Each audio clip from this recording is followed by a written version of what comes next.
Assalamualaikum warahmatullahi wabarakatuh. Bab 29-32.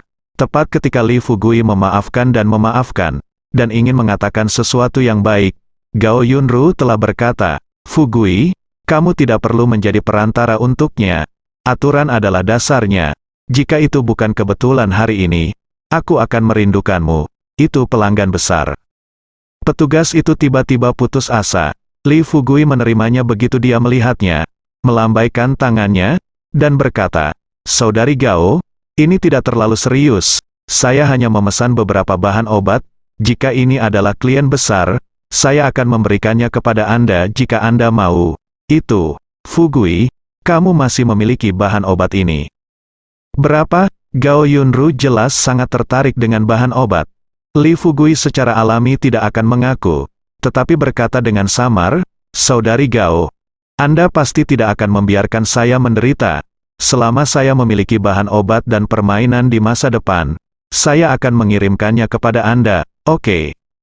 Nomor telepon dengan cara ini, ketika Anda tiba di kabupaten, Anda dapat menelepon saya sehingga saya dapat menjemput Anda." Gao Yunru melihat bahwa dia melakukan bisnis besar, tetapi dia memberi Li Fugui kartu nama dengan sesuatu di atasnya. Tidak ada, hanya serangkaian nomor telepon. Li Fugui secara alami tidak tahu bahwa ini adalah kartu nama pribadi dan itu sangat berharga. Tetapi dia masih mengangguk dengan gembira dan menerima kartu nama itu. Gao Yunru mengerutkan bibirnya dan tersenyum lagi. "Fugui, jangan beri aku 20.000 yuan, anggap saja sebagai deposit yang kuberikan padamu. Apakah kamu sudah makan? Jika belum, aku akan mentraktirmu makan malam." "Tidak perlu, Kak Gao. Aku sudah makan, Kak Gao. Kamu sibuk. Kalau begitu aku pergi dulu." Li Fugui terkejut dan bahagia, berbalik dan lari, yang membuat Gao Yunru terkikik tertawa. "Menurutku adik Tranquility itu lucu banget." Setelah meninggalkan pusat perdagangan bahan obat, Li Fugui disegarkan. Meskipun hari ini dia ditipu oleh banyak uang, tetapi dengan Sister Gao sebagai mitra transaksi reguler, dia masih tipe orang yang tahu bahwa dia punya banyak uang, sekilas, dan bukankah dia akan kaya di masa depan? Anda harus tahu bahwa apa yang disebut bahan obat berkualitas tinggi itu sebenarnya diproduksi olehnya dalam semalam. Menurut kecepatan ini, mungkin sangat sulit bagi Li Fugui untuk menjadi orang kaya. Tetapi menjadi tuan tanah dan kaya tidak masalah, pria. Dengan uang itu, ditambah 20.000 yuan yang tidak harus dia bayar kembali, Li Fugui berpikir untuk membeli 2 hadiah untuk janda Liu dan Li Xiuling sebelum kembali. Li Fugui berjalan dan melihat sekeliling. Dia tidak terbiasa dengan kabupaten ini, jadi dia memasuki pusat perbelanjaan dengan linglung, di mana terdapat berbagai barang, dan pria dan wanita yang keluar masuk mengenakan pakaian yang sangat modis. Dia hanya terpesona oleh Li Fugui. Akhirnya, Li Fugui berhenti di luar toko pakaian dalam. Dia telah melihat pakaian dalam Li Xiuling sebelumnya, dan tidak ada yang aneh tentang itu. Tetapi pakaian dalam di toko pakaian dalam ini sekarang ada bermacam-macam, dan beberapa di antaranya membuat hidung orang berdarah. Tepat ketika Li Fugui khawatir dianggap cabul dan hendak pergi, seorang pemandu belanja menyambutnya dengan senyuman, "Saudaraku, belikan pakaian dalam untuk istrimu. Lalu masuk dan lihatlah. Tidak perlu mengeluarkan uang. Apa yang kamu takutkan, Li?" Fugui awalnya merasa malu, tetapi dia tidak tahu harus membeli kembali apa. Mendengar ini, dia pergi ke toko pakaian dalam dengan berani. Pemandu belanja memperkenalkan semua jenis pakaian dalam kepada Li Fugui, dan bertanya sambil tersenyum, "Saudaraku, beritahu aku ukuran apa yang dikenakan istrimu. Jadi aku bisa membelikanmu yang tepat." Tiba-tiba, dia tersipu dan menggaruk. Kepalanya tepat ketika dia tidak tahu harus berkata apa. Dia melirik ke panduan belanja, matanya tiba-tiba menyala, dan berkata, "Seusia denganmu, bajingan." Pemandu belanja meludah sedikit. Dia berkata dengan marah, "Saudaraku, belilah pakaian segera setelah kamu membelinya. Jangan menjadi hooligan, atau aku akan memukulmu." "Sebenarnya sedikit lebih besar dari milikmu, Li." Fugui menyeringai, dan berkata dengan jujur. Pemandu belanja menjadi marah. Jadi dia mengangkat tangannya dan menamparnya. Tetapi Li Fugui bereaksi dengan cepat. Tamparan itu tidak mengenai wajahnya, tetapi lehernya. Mengapa? Kamu memukul seseorang? Li Fugui tercengang. Dia hanya mengatakan yang sebenarnya. Mengapa dia dipukuli? Pemandu belanja tersipu dan berkata, jika kamu berani bermain huligan, aku akan berani mengalahkanmu. Li Fugui berkata dengan sangat sedih, saya benar-benar tidak bermain huligan. Pemandu belanja berkata dengan marah, kalau begitu aku akan mengambilkannya untukmu. Kamu harus membelinya. Jika kamu tidak membelinya, jangan pergi. Kamu bermain huligan. Oke. Kalau begitu ambilkan untukku. Li Fugui menghela nafas dalam hati. Benar saja, wanita dengan temperamen baik seperti Janda Liu dan Li Xiuling adalah minoritas. Mengapa? Semua wanita di kota ini seperti harimau betina. Kedua pakaian dalam itu. Dan Li Fugui membayar uangnya dengan senang hati, yang membuat Gao Yunru pemandu belanja merasa jauh lebih nyaman. Ketika Li Fugui keluar dari toko pakaian dalam, pemandu belanja tersenyum dan berkata, kakak, jelaskan saja lain kali, selamat datang untuk datang lagi lain kali. Datang lagi lain kali, Li Fugui berpikir dia tidak akan datang lain kali jika dia dipukuli sampai mati. 2 set pakaian dalam harganya 500 samudra, yang membuatnya sangat sedih. Jika bukan karena Li Xiuling dan Janda Liu, dia tidak akan mengatakan apa-apa. Ya, di malam hari, Li Fugui kembali ke desa Xiaoxi. Tetapi bukannya pulang dulu, dia menyelinap ke rumah Janda Liu. Saudari Liu, apakah kamu di sana? Li Fugui seperti pencuri, melihat sekeliling karena takut ketahuan. Siapa itu? Suara waspada Janda Liu datang dari celah pintu. Li Fugui dengan cepat berkata, saudari Liu, ini aku. Janda Liu membuka pintu ketika dia mendengar suara Li Fugui, dan berkata dengan heran, Fugui, sudah larut, apa yang kamu lakukan di sini? Saudari Liu, aku membelikanmu hadiah, dan aku ingin memberikannya padamu. Li Fugui memasukkan tas itu ke tangannya tanpa menjelaskan, tetapi berbalik dan lari, terlihat seperti pencuri. Janda Liu marah dan lucu, dan bergumam, bukankah kamu baru saja membelikanku hadiah? Apa yang kamu lakukan berlari begitu cepat? Segera, Janda Liu membuka tas itu dengan rasa ingin tahu, dan ketika dia melihat hadiah di dalamnya, cahaya putih wajahnya langsung memerah. Nah, pakaian seperti ini, beraninya aku memakainya. Kekayaan itu benar? Kamu bisa membeli pakaian saat kamu membeli pakaian. Bagaimana cara membeli pakaian seperti ini? Jangan pergi ke kota 2 kali dan belajar dengan buruk. Saya harus berbicara dengan Xiuling, bicaralah dengan baik. Di sisi lain, Li Fugui berlari kembali ke rumah. Bagaimana reaksi Janda Liu? Dia tidak berani memikirkannya, dan merasa lebih bersalah. Dia baru saja memasuki halaman, dan Li Xiuling, yang berdiri di pintu melihat sekeliling, bertanya, Fugui, mengapa kamu kembali sangat terlambat? Kakak, aku menjual. Semua yang aku pergi, menjualnya seharga 1.500 yuan, dan aku membelikanmu hadiah. Li Fugui dengan bersemangat menyerahkan uang dan hadiah itu kepada Li Xiuling. Kemudian dia memberitahu Li Xiuling tentang perjanjian dengan Gao Yunru. Li Xiuling secara alami juga sangat senang. Setelah mereka berdua makan malam, hati Li Fugui tertuju pada bidang pengobatan, dan dia tidak terburu-buru untuk istirahat, tetapi mulai memasak obat. Li Xiuling sebenarnya melihat sesuatu, tetapi dia tidak bertanya lagi. Dia malah kembali ke kamarnya dan membuka hadiah dari Li Fugui. Li Fugui khawatir Li Xiuling akan mengatakan bahwa setelah sup obat dimasak, dia menuangkan semuanya ke dalam panci, dan membawa rhubarb bersamanya ke ladang ubi belakang. Li Fugui baru saja memasuki bidang kedokteran ketika seekor ular hitam besar merangkak di depannya dan menyentuh betisnya dengan kepalanya. Melihat ular hitam besar ini, Li Fugui juga sangat senang. Tidak lupa bahwa selain bahan obat, hewan buruan juga sangat berharga. Karena sup obat ini bahkan bisa menghasilkan jamu, maka permainan liar juga harus bisa melakukannya. Li Fugui tahu betul bahwa meskipun ada banyak hewan buruan di pegunungan dalam dan hutan tua, jika Anda menangkapnya, Anda akan kehilangan satu. Siklus pertumbuhan ada di sana. Jadi lebih baik menangkap yang hidup dan memeliharanya sendiri selama ada sup obat. Dia bisa memiliki persediaan yang tak ada habisnya, menjual hewan buruan. Setelah menuangkan sup obat di ladang obat, Li Fugui masih membagikan residu obat yang tersisa ke anjing kuning besar dan ular hitam besar. Ular hitam besar, mulai sekarang kita akan menangkap binatang buruan dan yang masih hidup, tahu? Li Fugui tidak yakin apakah ular hitam besar itu bisa mengerti. Jadi dia membawa anjing kuning besar itu pulang setelah memberikan beberapa patah kata, nasihat.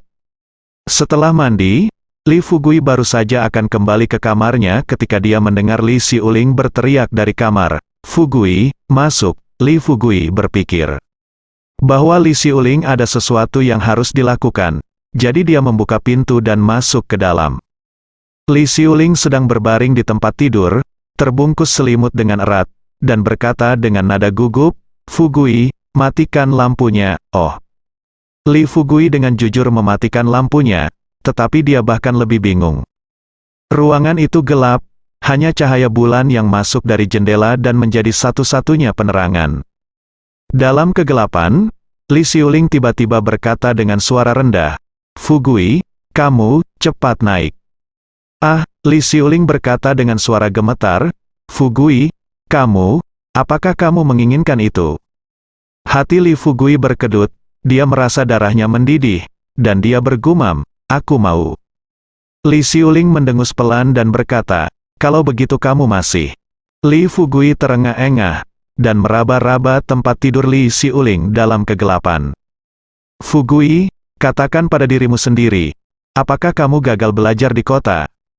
Saat Li Fugui menggoda, suara Li Xiuling menjadi dingin. Li Fugui Zhang tidak mengerti, menggelengkan kepalanya dan berkata, mengapa kamu mengatakan itu? Kamu tidak lihat sendiri, apa yang Anda berikan kepada saya, dan Anda tetap mengatakan tidak. Li Xiuling tidak senang sekaligus. Li Fugui tidak punya pilihan selain menceritakan semuanya tentang apa yang terjadi di toko pakaian dalam. Li Xiuling tertawa seperti bajingan, dan berkata, Fugui, kamu sangat bodoh, kamu tidak bermain huligan. Apa? Selain itu, bagaimana Anda tahu ukurannya? Li Fugui tercengang lagi.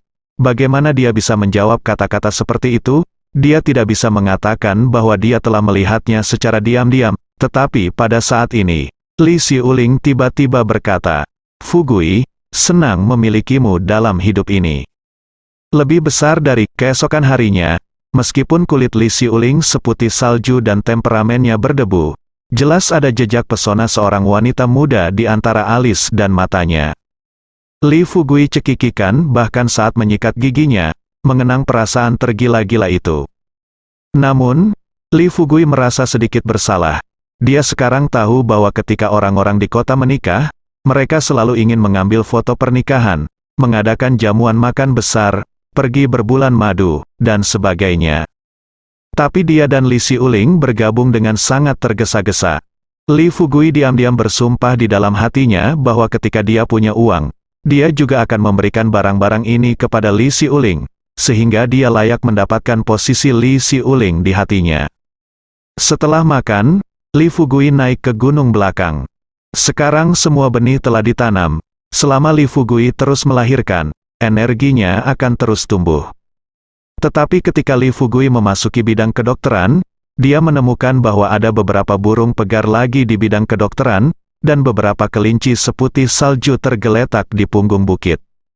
Ular hitam besar merangkak keluar dari semak-semak, dan Xian Bao menunjuk ke burung pegar dan kelinci dengan kepalanya. Li Fugui melihat bahwa burung pegar dan kelinci semuanya hidup, dan dia akhirnya yakin bahwa ular hitam besar itu dapat memahami ucapan manusia. Apa yang membuat Li Fugui sedikit aneh adalah burung pegar dan kelinci itu jelas hidup, tetapi mereka tidak berani meninggalkan bidang obat sama sekali, dan hanya berani bergerak di dalam bidang obat. Tapi Li Fugui tidak terlalu memikirkannya. Dia menggali bahan obat yang telah dia hasilkan dan menaruhnya di baskom. Ayam memiliki sedikit kelinci. Di malam hari, ketika Li Fugui sedang memikirkan rencananya untuk masa depan, dia bertemu dengan Bos Li yang tinggal di desa. Bos Li bertanya dengan bingung, Fugui, aku melihatmu berlari menaiki bukit akhir-akhir ini, ada harta di atasnya, apakah kamu berlari begitu rajin? Paman Li, tanah keluargaku diganti oleh kepala desa menjadi tanah kosong. Bukankah tidak ada cara untuk bertahan hidup? Jadi aku membangun ladang obat di gunung belakang dan menanam bahan obat. Li Fugui menggaruk kepalanya dan berkata.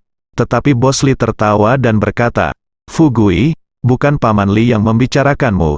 Otakmu tidak terlalu cerdas. Kamu tidak bisa menanam makanan, tetapi kamu masih menanam bahan obat, itu karena kamu tidak punya pakaian dalam. Paman Li, aku pulang. Dulu, aku pulang. Li Fugui merasa kesal, mencari alasan, dan berlari menuju rumah. Tapi Bos Li berteriak, bodoh. Ada apa? Kamu masih menganggap ucapan Paman Li tidak menyenangkan? Aku taruh di sini hari ini. Bahan obat apa yang kamu tanam? Terkadang kamu menangis, dalam waktu kurang dari setengah hari. Seluruh sungai semua orang di desa tahu bahwa Li Fugui, seorang idiot di desa, telah menanam tanaman obat di gunung belakang. Ada juga penduduk desa yang baik yang naik ke gunung untuk melihat bahan obat yang ditanam oleh Li Fugui. Awalnya, sebagian besar orang menonton pertunjukan yang bagus dan ingin menyindir Li Fugui. Tetapi ketika mereka melihat tumbuhan yang ditanam Li Fugui tumbuh dengan baik, mereka semua berbondong-bondong ke rumah Li Fugui. Fugui, sejujurnya, apakah kamu menemukan cara untuk menjadi kaya? Paman Li, pria paling senior di desa, sedang merokok pipa, tetapi matanya tertuju pada Li Fugui. Li Fugui berpura-pura bodoh dan berkata, Tuan, bagaimana cara menjadi kaya? Paman Li mengerutkan kening dan berkata, Fugui, jangan berpura-pura bodoh, mereka semua berasal dari desa yang sama. Jika kamu punya cara untuk menjadi kaya, bawa orang besar. Aku akan berterima kasih padamu, kamu tidak bisa makan sendiri. Kekayaan dan kekayaan semuanya ada di desa yang sama, jadi kamu bisa memberitahu semua orang. Ya, Fugui, aku menukar gunung itu denganmu saat itu. Kamu bisa membawa orang lain bersamamu, tapi kamu tidak bisa membawaku bersamamu. Di tengah kerumunan, si idiot muda tidak bisa menahan diri untuk berbicara. Li Fugui menggaruk kepalanya dan berkata, bodoh, Paman, saya benar-benar tidak punya cara untuk menjadi kaya. Saya hanya menanam beberapa bahan obat, jika Anda ingin menanamnya, Anda bisa menanamnya saja. Saya tidak menghentikanmu, Fugui. Bagaimana kamu bisa melakukan ini? Apakah kamu ingat, aku bahkan menyusuimu ketika aku masih kecil. Seorang wanita parubaya berbicara dengan tidak puas. Li Fugui tahu bahwa dia tidak dapat membuka kepala ini. Jika tidak akan ada habisnya di masa depan. Dia berpura-pura bodoh dan berkata, Bibi Wang, kamu juga tahu bahwa aku bodoh. Bagaimana saya bisa mengingat jelas ketika saya masih muda? Li Fugui, kamu bodoh itu bodoh, tetapi kamu tidak bisa kejam, kamu menyembunyikan cara untuk menjadi kaya, dan kamu tidak melihat kami di matamu. Bibi Wang sangat tidak puas. Orang-orang lainnya juga memiliki beberapa ketidakpuasan di wajah mereka. Pada saat ini, Janda Liu tiba-tiba berkata, jangan berpikir begitu. Orang besar, Fugui baru saja dimulai, dan kehidupan di rumah belum membaik. Bagaimana Anda bisa membawa kami? Janda Liu, kami tidak memaksa Fugui untuk melakukan apa yang dia inginkan. Tetapi jika Fugui memiliki koneksi, dia hanya akan mencicit dan memimpin kita. Bibi Wang berkata dengan sikap acuh tak acuh. Tuan Li tiba-tiba melambaikan tangannya dan berkata, Oke, mereka semua dari desa yang sama. Jangan membuat hal-hal terlalu jelek, kaya, orang-orang di desa memperlakukanmu dengan baik, dan kamu tidak bisa mengecewakan semua orang. Ingat banyak hal. Jika Anda membutuhkan bantuan kami, katakan saja. Dimengerti, Tuan Li Fugui mengangguk sambil menyeringai. Orang-orang lainnya melihat bahwa tidak ada yang bisa mereka lakukan dengan Li Fugui. Jadi mereka semua bersiap untuk pergi. Pada saat ini, kepala desa Li di tengah kerumunan tiba-tiba mencibir dan berkata, apakah menurutmu dia bodoh? Dia tidak bodoh, dia pintar. Kalau tidak bagaimana dia tahu cara menanam bahan obat untuk dijual, dia masih menyembunyikannya. Sekarang, bukankah dia hanya ingin makan sendiri? Ketika banyak penduduk desa mendengar kalimat ini, wajah mereka sedikit jelek. Hati Li Fugui penuh amarah, dia masih harus tinggal di desa, bagaimana dia bisa menyinggung orang lain? Bukankah kata-kata kepala desa Li hanya berdebat? Pada saat itu, Li Fugui berkata dengan lantang, dengarkan semuanya. Semua orang tahu siapa aku, Li Fugui, dan aku, Li Fugui, akan kaya di masa depan. Aku berjanji, aku tidak akan meninggalkan orang besar itu. Li tersenyum dan mengangguk. Berkata, Fugui, apa yang kamu katakan terdengar bagus, dan kamu benar. Orang-orang lainnya juga tersenyum. Li Fugui mengubah topik pembicaraan, memandang kepala desa Li, dan berkata, tetapi beberapa orang, yang membangun rumah kecil sendiri, menggertak ini dan itu sepanjang hari, tidak merasa malu jika mereka berani berbicara tentang orang lain. Li Fugui, apa maksudmu dengan itu? Kepala desa Li langsung kesal. Li Fugui mencibir dan berkata, kepala desa, saya bodoh, jangan pedulikan apa yang Anda katakan, orang besar itu hanya tersenyum. Siapapun yang peduli dengan saya, jangan salahkan saya jika saya menderita. Penduduk desa biasanya memperlakukan desa kepala Li banyak. Ada ketidakpuasan, saat ini Li Fugui mengambil langkah untuk membawa bencana ke timur, yang langsung menarik semua orang untuk mengkritik kepala desa Li. Kepala desa, terakhir kali banjir membanjiri ladang saya. Bukankah Anda mengatakan bahwa ada subsidi? Bagaimana dengan subsidi? Apakah Anda tidak melihatnya? Penduduk desa segera mengepung kepala desa Li, satu demi satu, mempertanyakan. Kepala desa Li sangat bermasalah sehingga dia membenci Li Fugui di dalam hatinya. Tetapi dia tidak bisa tidak menjawab pertanyaan-pertanyaan ini. Kalau tidak, emosi penduduk desa akan diaduk, tetapi tidak ada buah yang baik untuknya.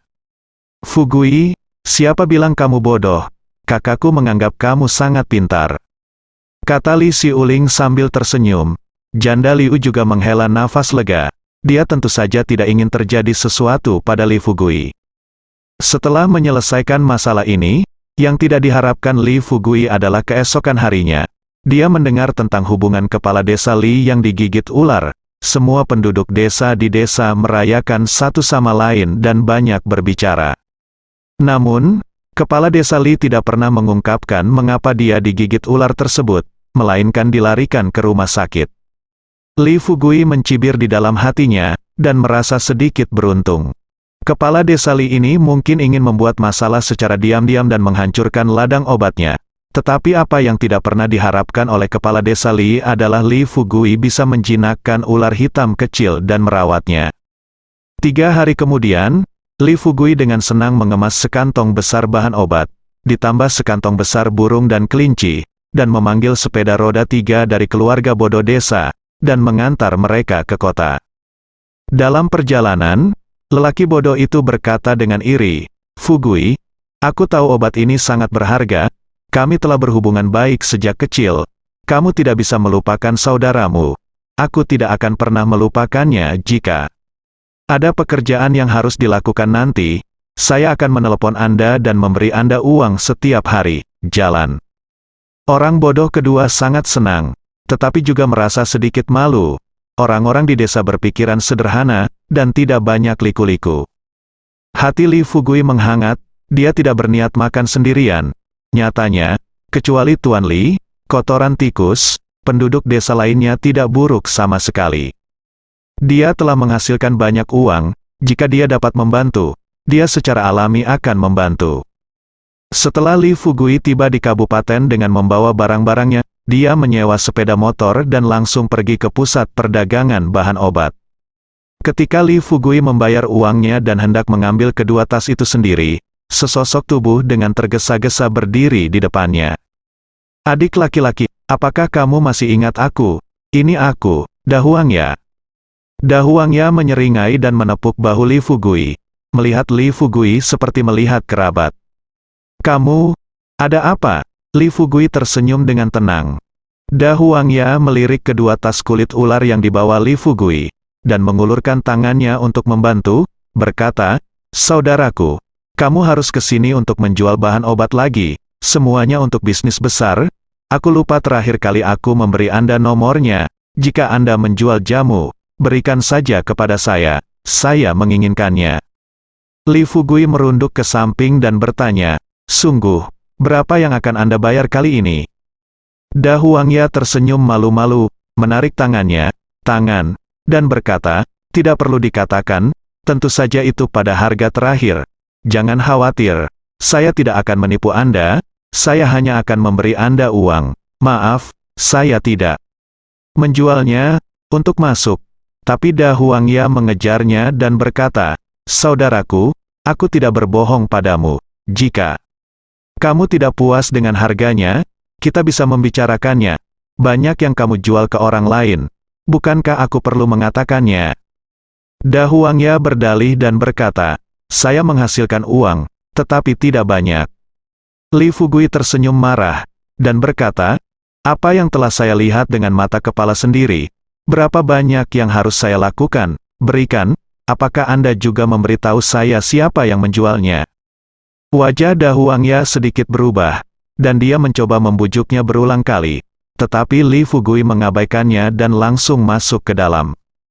Sialan, Da Huangya meludah, memalingkan wajahnya, dan berkata dengan cemberut, saudaraku, izinkan saya mengatakan yang sebenarnya.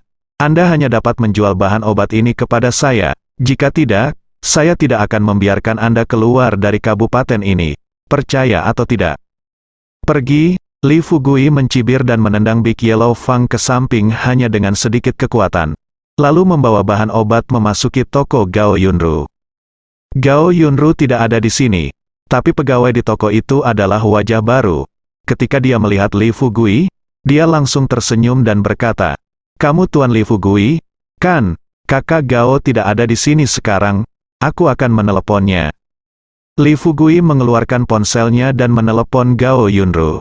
Fugui, kamu mungkin tidak bisa melewatinya sekarang. Bagaimana dengan ini?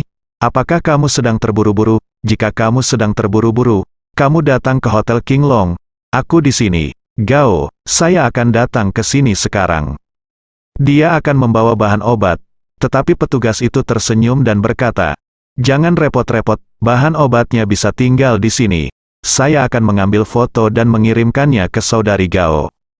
Li Fugui, sebaliknya, membawa sekantong burung pegar. Setelah bertanya jauh-jauh, dia naik bus ke King Long Hotel. Setelah Li Fugui datang ke Hotel King Long, dia menyadari bahwa Hotel King Long adalah sebuah bangunan besar. Sekilas setidaknya ada selusin lantai, itu menonjol dari keramaian dan sangat menarik.